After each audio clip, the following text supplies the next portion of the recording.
Scent bird, I smell good, bish. And if you want to smell good like me, you'll click down below in the description box and get 15% off of your first month subscription service to Scent Bird, which is a monthly subscription service that sends you perfumes, candles, hand lotions, and makeup. So you guys get down below, check out their website, and sign up.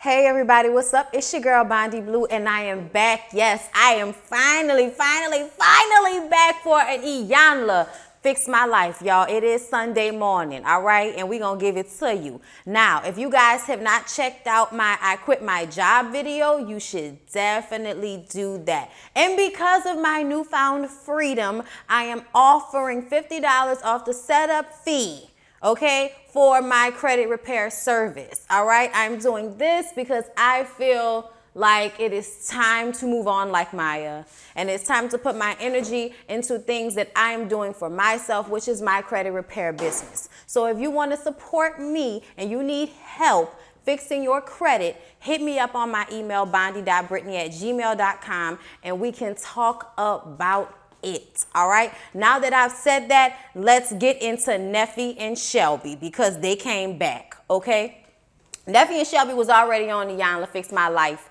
last season when she had like that short shit on the top, and it was kind of like a flap, you know, like a ball with a flap. I love you, Miss Iyanla.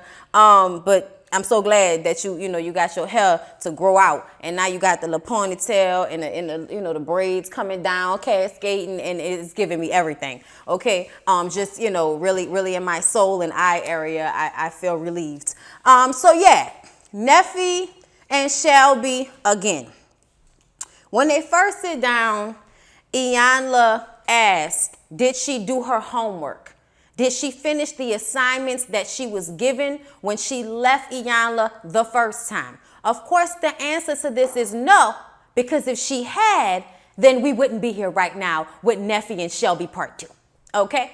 Iyanla offered her a scholarship, okay, to be with her sister woman's group, okay, that helps each other get your mind right, go through some intense therapy sessions, lean on other sisters, feel loved, feel nurtured, to heal.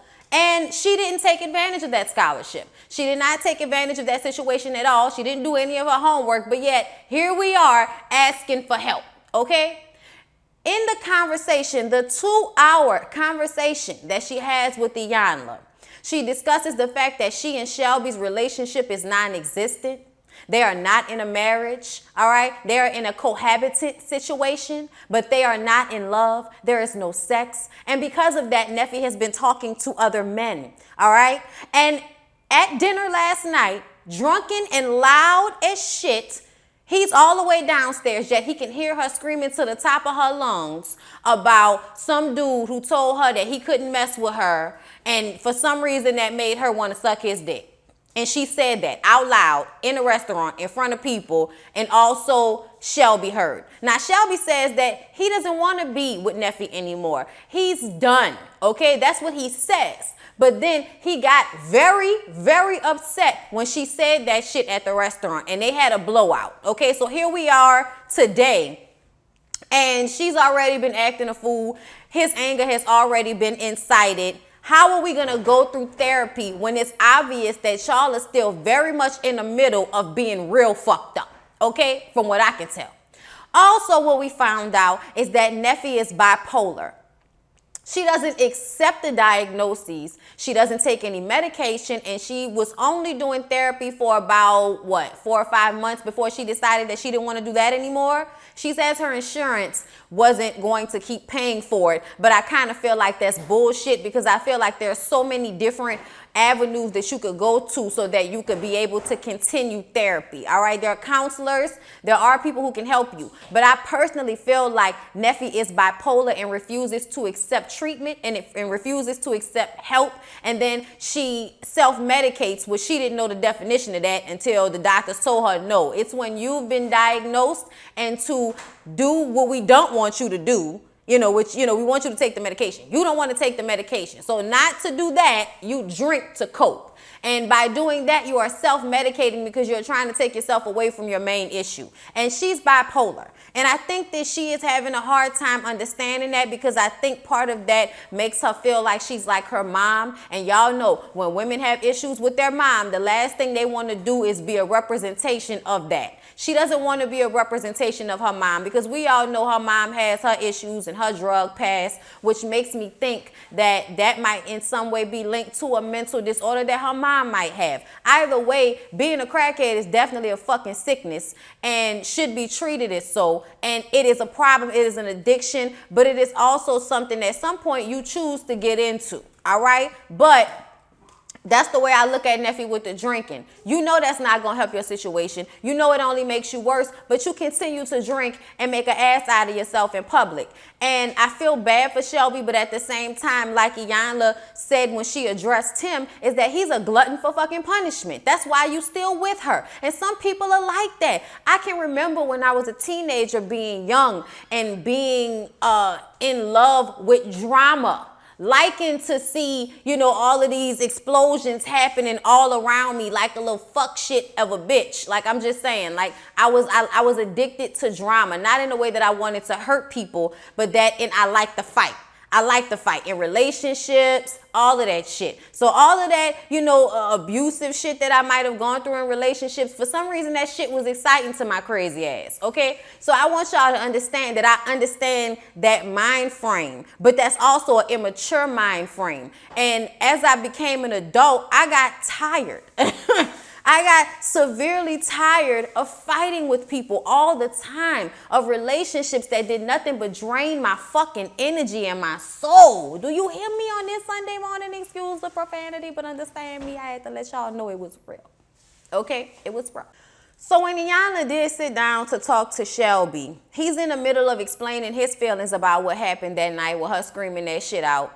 And she comes down the stairs ready to go. Take me where I need to go. Take me where I need to go. Because he is a liar and I am not doing this. I am not doing this. And Iyanla is like, what are you doing? Why don't you go upstairs and do your homework? Mind your business. That is that man's experience. Let him get it off his chest. I let you talk for 2 hours. Let me talk to him and find out what his experience is. Neffe screaming and hollering and she's ready to go. That's when Shelby gets upset and is like, well, massa, I'm sorry I can't say what you want me to say, massa. Eyes are free now, massa. Keep saying that and referring to her as a slave master. Iyanla goes upstairs to talk to Neffe to make her understand that she is not in control of her emotions right now. And Iyanla doesn't understand how she's supposed to help somebody that doesn't have control of their own mind. Do your fucking homework. Mind your business, Neffe. Let me talk to this man. Let him get it off his chest. You cannot control his experience. Your experience is totally different from his. You're entitled to that, just like he's entitled to his. Y'all, that's a realization like a mug. Like, I know people don't like to really pay attention to what she be saying sometimes, but you should. Because when she said that your experience of something can be totally different from another person's experience of the exact same situation, and that is okay. You have to accept that, realize that, and change, because it's about your experience. It's not about the other person's experience. It's about how you feel in a situation. You can't change other people. You can only change yourself. And what Neffe needed to understand was, and also Shelby needs to understand, that if there is no love, if you don't care, if you really are worried about yourself, then you would not allow this other person and their words to upset you in such a way that you disrespect yourself and you disrespect Iyanla in the process that she's setting out. So all of the shit that they talking was really starting to get on her nerves, because she started to feel like they were exploiting their situation.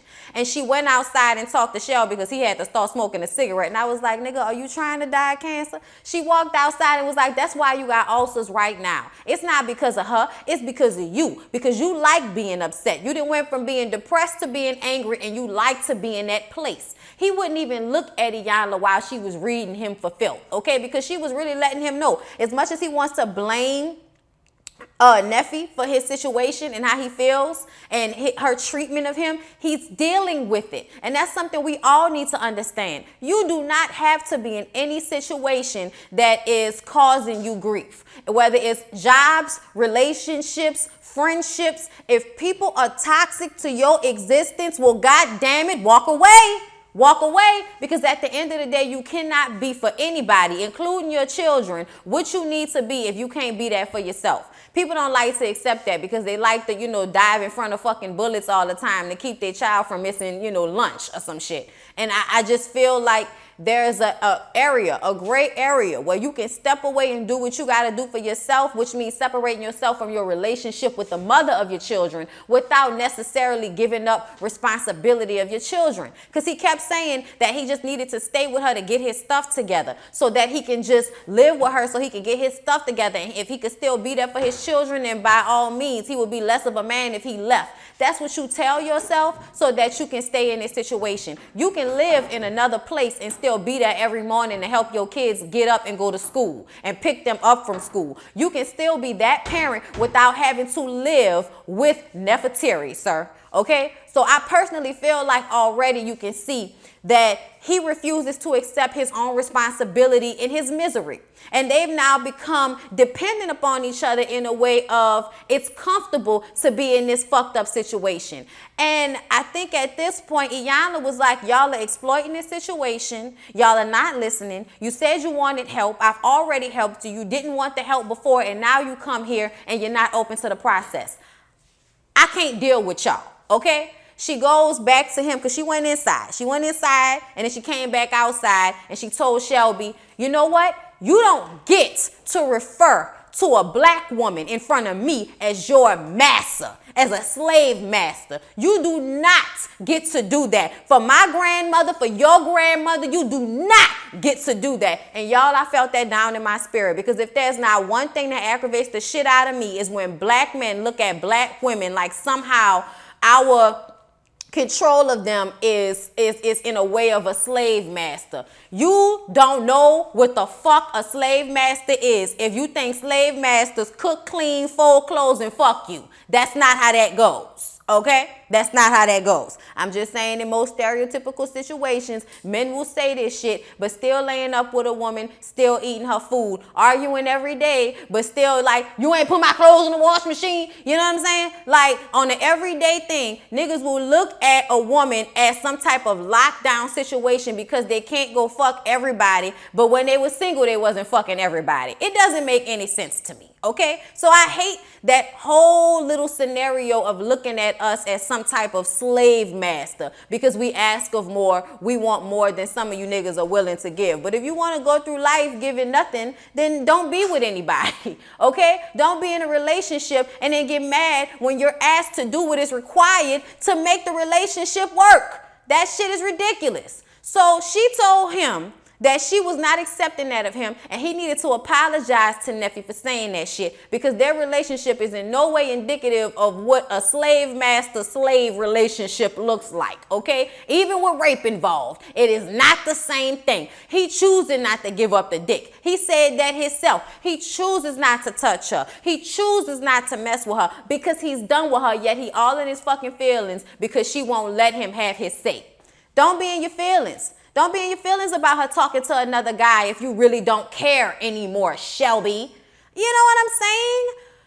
Anyway, after she finished reading Shelby, she went inside and she read the shit out of Neffe and told her, you do not get to use a man to pay your rent and help you take care of your children and then not let him have his own experience. Have 5 children for him and then get on national television and curse him out like he ain't shit. You do not get to do that in front of me, okay? She checked him. She checked her. She said, I'm done. She took the mic off. She got in her car. The SUV rolled off into the sunset and the drone followed behind so that y'all could know she did not go to another room. She fucking left. Okay, and then she came back the next day because Iyanla said, I had to get myself together, okay, and realize that it is my responsibility to help them, okay. So she went back to help.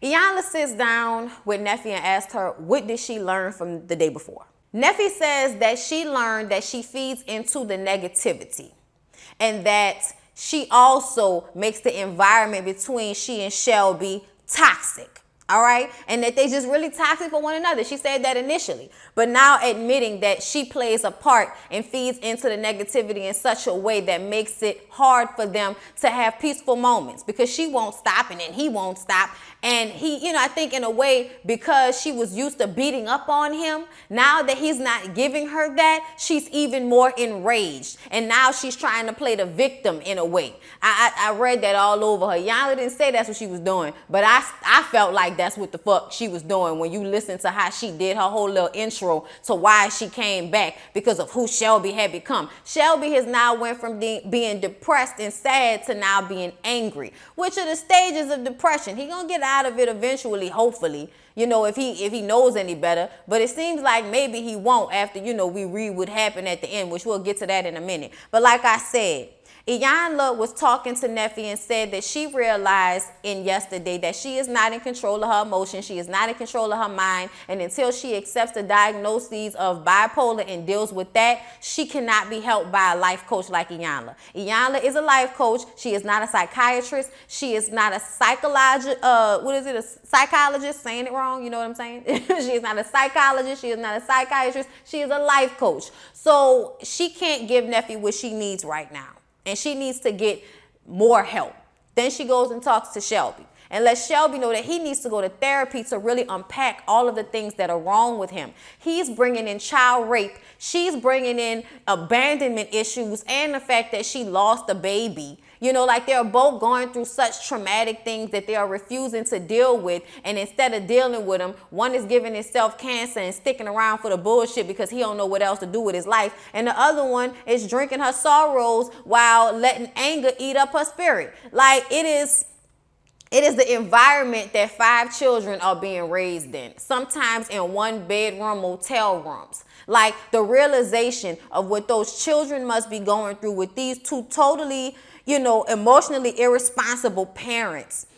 I just couldn't even imagine. Like I had issues with my parents because no parent is perfect out here. Okay, so don't get me wrong. But at the end of the day, there was a balance that I had growing up. And I don't understand how they could have a balance at all when living in poverty to such an extent to where they're staying in motels and they don't know where they're going to be staying from month to month, to the dynamics in their parents' relationship changing at a moment's notice and then being in such close quarters with that type of anger and emotion. That shit has got to be dark and dank for them fucking children, okay? Iyanla puts them in a situation where they both have glasses of dirt. They pour water into the glasses of dirt, and then a bowl full with water is supposed to be their relationship, and basically shows them that they've been pouring dirt into their relationship this entire time, and now all they have left is dirt, okay? So it's time to let it go. And she asked them, do you want to be married? Do you want to be married? Both of them.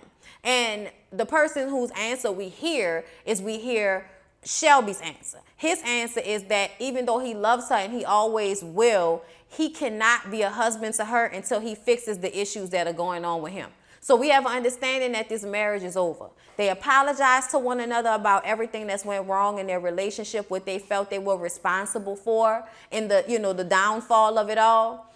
And they say they're going to part ways. When we get the update is, and from what I could tell, they're both lying, but the truth lied somewhere in the middle. And from what I gauged, Neffe is still drinking, even though she says that she isn't. I don't know if she started school or not, but I don't know how you can afford to start school if you can't afford to go to therapy. So that's something right there.